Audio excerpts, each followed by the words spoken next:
I never wanted to do group therapy, right? I didn't want to tell like a group what was going on, afraid that other people wouldn't understand what I was going through, right? Part of being a first responder is you have to be able to compartmentalize or you wouldn't be able to function. And I think that's some of the problems we have. We put it away and we don't deal with it. We took an oath to help people, help the city, help the organization, and lastly, help ourselves.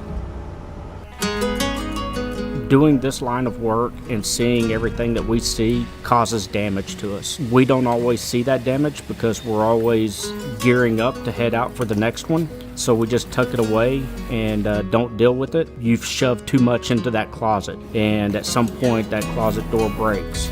I am one that had the closet door break.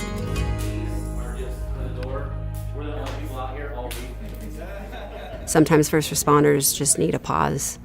This career throws so much at them, and to keep up, you can end up with a system that's just kind of bulldozing and starting to run on empty. And that's where our relationship with R3 is so exciting.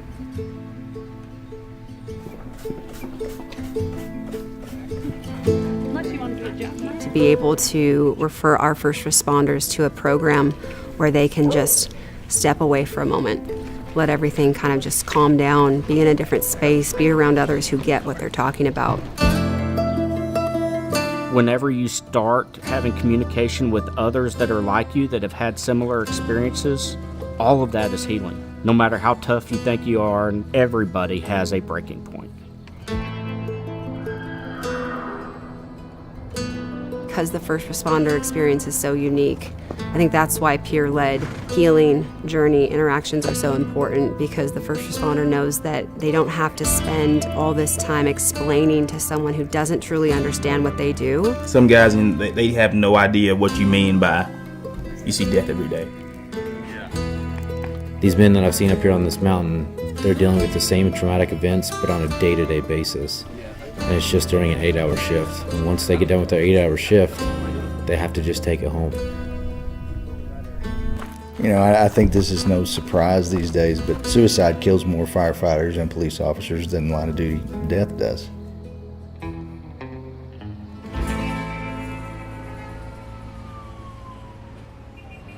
If an officer came to me and just said, hey, I heard about this, can you explain it? I'd say, before I explain it, let me just ask him questions. Have you gone to training before? Well, yeah. Have you taken, whether it be control tactics, firearms, maybe some leadership courses? Yeah, I've done that. This is the same thing. This is just training and development to help us be better versions of ourselves, be better first responders. That affects us at home, that affects us here. My job as a chief is to make sure all communities across all of Fort Worth are safe, healthy, and resilient. But for that to happen, I first have to make sure my department, my officers, are safe, healthy, and resilient. And if they're not taken care of, how can I expect them to take care of anyone else? There's a real fear that comes from mental illness or mental health trauma, PTSD, of what if I'm not healthy enough to do my job, I'm gonna stay silent. And this takes that stigma away, and having your leaders and both chiefs tell you it is okay to not be okay, and that we're gonna make sure we have a program of support for wellness to get you back to 100% means the world. Unfortunately, some great departments across the country have had some real issues with not just mental illness and resiliency, but with suicide. My ultimate goal is to never have that happen here. We could head off a problem before it started rather than trying to get in on the backside of the problem, where it's a lot harder to deal with. You could take out the people aspect of it and look at it from a fiduciary standpoint. It's smart business. Your community aspect, it's smart business because you're taking care of your people.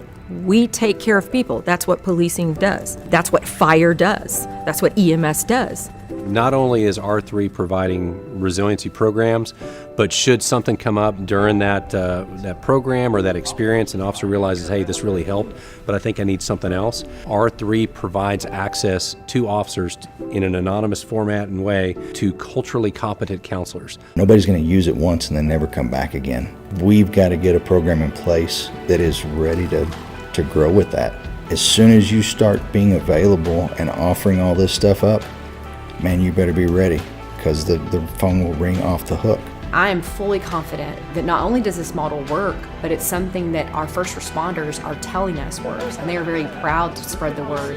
I see people who come back and they seem healed.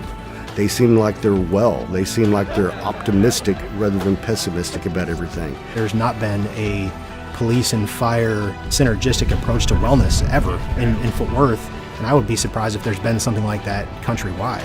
We want wellness to be a priority, a skill that is trained throughout the entire career and then prepping them for retirement and that transition. This may end up being the most monumental public-private partnership of all, and it'll be quiet behind the scenes to really support those individuals that help be heroes in our community and make sure that Fort Worth continues to strive and grow into the future.